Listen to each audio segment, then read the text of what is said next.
Amigos, ya se encuentra en línea con nosotros el señor general de brigada del Ejército del Perú, don Fernando Acosta Rodríguez. Él es un destacado oficial en situación de retiro.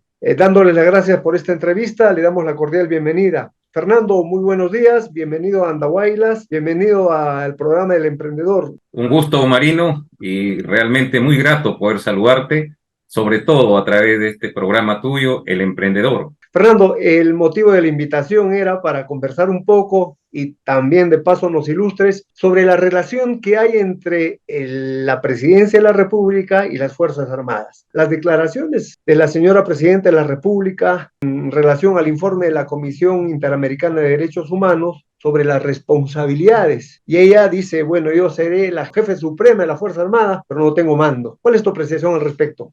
Le ha faltado a nuestra máxima autoridad política una precisión en cuanto al tema de las responsabilidades. Las responsabilidades están bien establecidas en nuestro marco legal y en todo lo que se llama el desempeño institucional. El marco legal es la constitución política de nuestro país. Y esta constitución política, en su artículo 167, nos dice que el jefe supremo de las Fuerzas Armadas y de la Policía Nacional es el presidente de la República. Y el decreto legislativo 1129, que regula un sistema de defensa nacional, establece bien claro que este sistema de defensa nacional es presidido pues por el presidente de la República, quien encabeza el Consejo de Seguridad y Defensa Nacional, que tiene muchas funciones, entre las principales, el dictar normas y lineamientos para la política de seguridad y defensa nacional. Entonces, si partimos de ese marco legal, vamos a poder nosotros determinar claramente la diferencia entre lo que es mandar y lo que es comandar. El mando en sí está dado por la condición y la jerarquía del funcionario, en este caso del presidente de la República. Al asumir él la jefatura de la Fuerza Suprema de las Fuerzas Armadas y la Policía Nacional, tiene pues la facultad de poder dirigirse a cualquier miembro de estas instituciones en situación de actividad y poder disponer o darle alguna disposición de carácter general. ¿Correcto? Entonces, si la Constitución lo faculta y lo hace presidir el Sistema de Defensa Nacional con su máximo órgano, que es el Consejo de Seguridad y Defensa Nacional, entonces el señor presidente de la República, sea quien fuere, tiene un mando sobre las Fuerzas Armadas y la Policía Nacional. Diferente es el comando.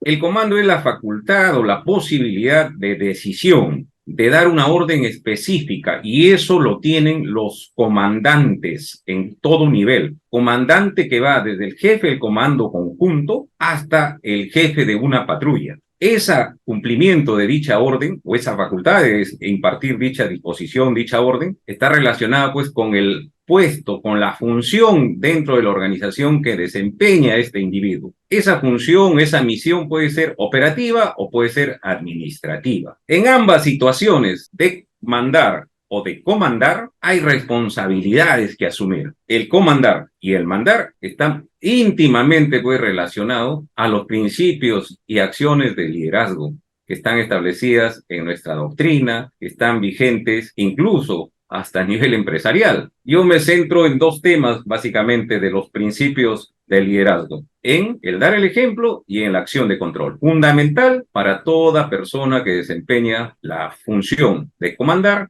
o de mandar. Seguramente, Fernando, Ahora, nuestra presidenta sí, no ha recibido pues la orientación necesaria para tener las cosas claras respecto a las responsabilidades y a las funciones que tiene que asumir, ¿no? sí, es lo más probable que no haya tenido esa posibilidad de acceder a esta información, pero viene también la otra situación en cuanto a la capacidad de asesoramiento que tiene que tener todo funcionario que desempeña una alta responsabilidad dentro del Estado. Esa responsabilidad también nos lleva a asumir los roles, los papeles y las consecuencias de la toma de esas decisiones y del impartir las órdenes. Conocemos todos que en el planeamiento hay niveles y dentro de esos niveles hay responsabilidades. La responsabilidad política atañe, pues, específicamente en los altos niveles hasta el nivel del presidente de la República y de los ministros, en este caso de la Defensa y Seguridad, en el caso del Ministerio de Defensa y Ministerio de Interior. Y hablando de planeamiento, Fernando, ¿cómo se organiza el país justamente para operativizar, para ejecutar todo esto? Mira, el Estado dispone de sistemas funcionales y administrativos. Vamos a ir al sistema de la defensa nacional. Dentro del sistema de la defensa nacional es presidido por el presidente de la República. Este sistema debe de engranarse, debe de coordinarse con los sistemas, por ejemplo, con el de gestión de riesgo y desastres, con el de seguridad ciudadana, con el de desarrollo de fronteras, etcétera, dentro de los funcionales. Y dentro de los administrativos, con todo lo que conocemos, planeamiento estratégico, tesorería, endeudamiento público, control dentro de lo que es la Contraloría General de la República. Entonces, dentro de ese sistema se organiza al Estado sectorialmente, ¿no? A nivel nacional, sectorialmente, o sea, por los ministerios y organismos públicos. A nivel regional, los gobiernos regionales. Y a nivel local, los gobiernos provinciales y distritales. Este sistema tiene que hacer frente, Marino,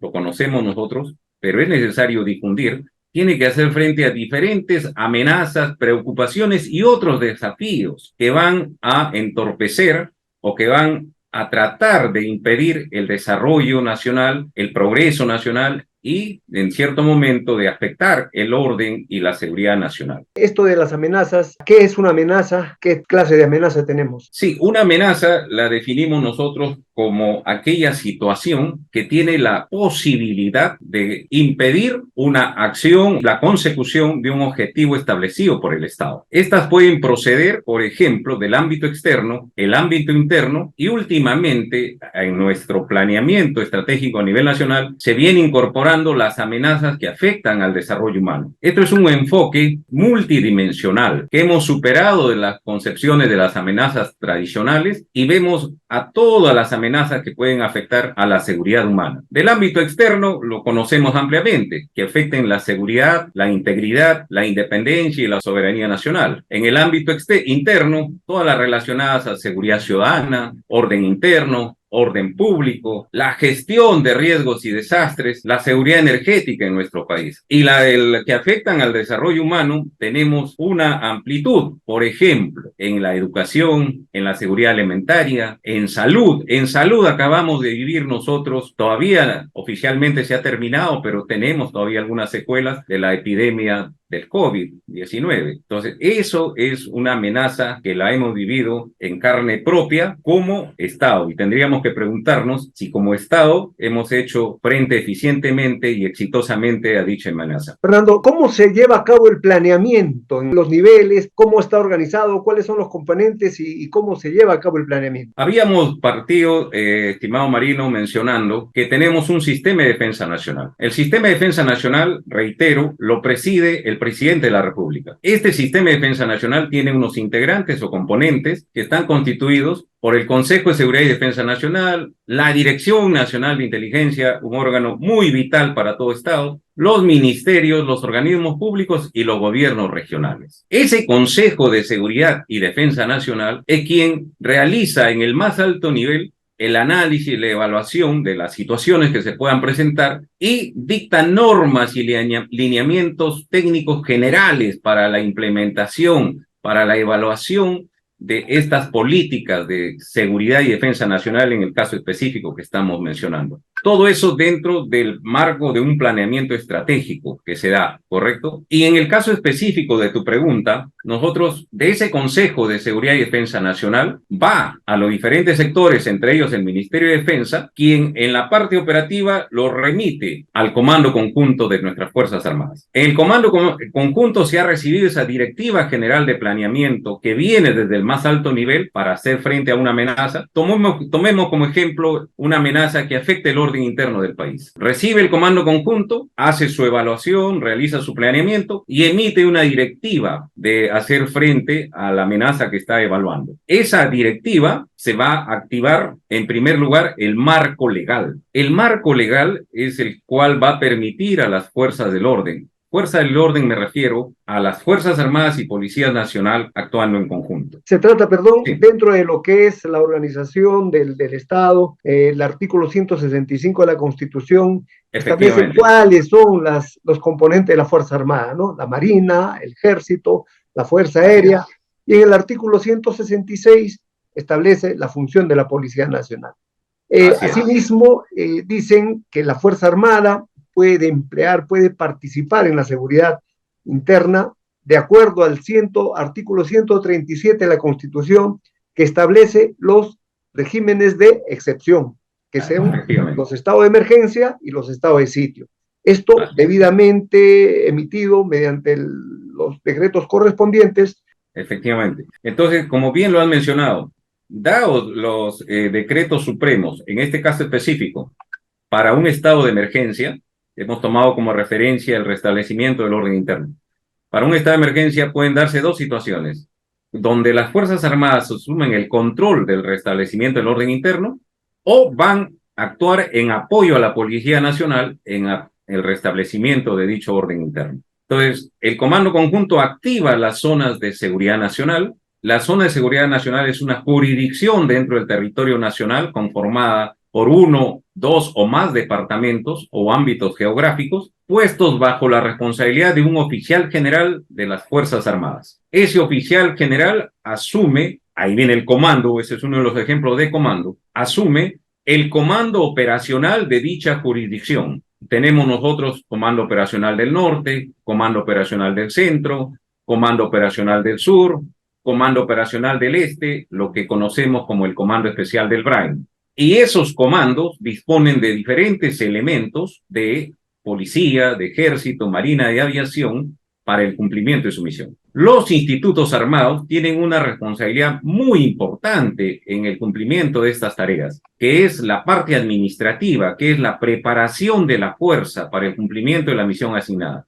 Preparación de la fuerza que va a significar determinar el personal, la cantidad de personal, qué personal debe participar, el entrenamiento, la instrucción, el equipamiento, la infraestructura que debe de contarse para esa misión, la doctrina y el abastecimiento, lógicamente, de las fuerzas.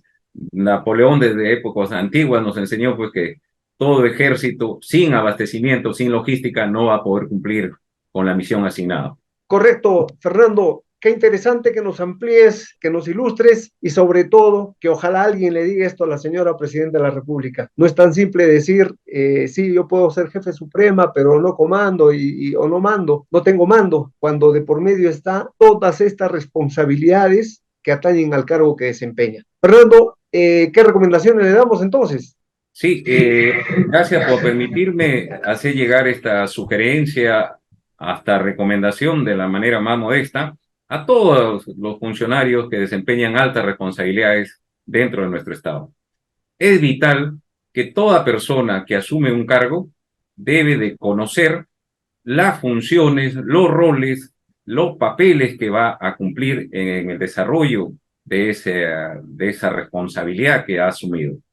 Pero también tiene que ser consciente que esos roles, esas funciones y esas decisiones que adopta conllevan responsabilidades. Y esas responsabilidades, además del nivel político, además del nivel funcional, tienen también una connotación penal, tienen una connotación civil y administrativa. Todo soldado, todo miembro de la Fuerza Armada conoce en la actualidad que su accionar, que su desempeño está regido por principios y protocolos establecidos que regulan su papel, el cumplimiento de su misión.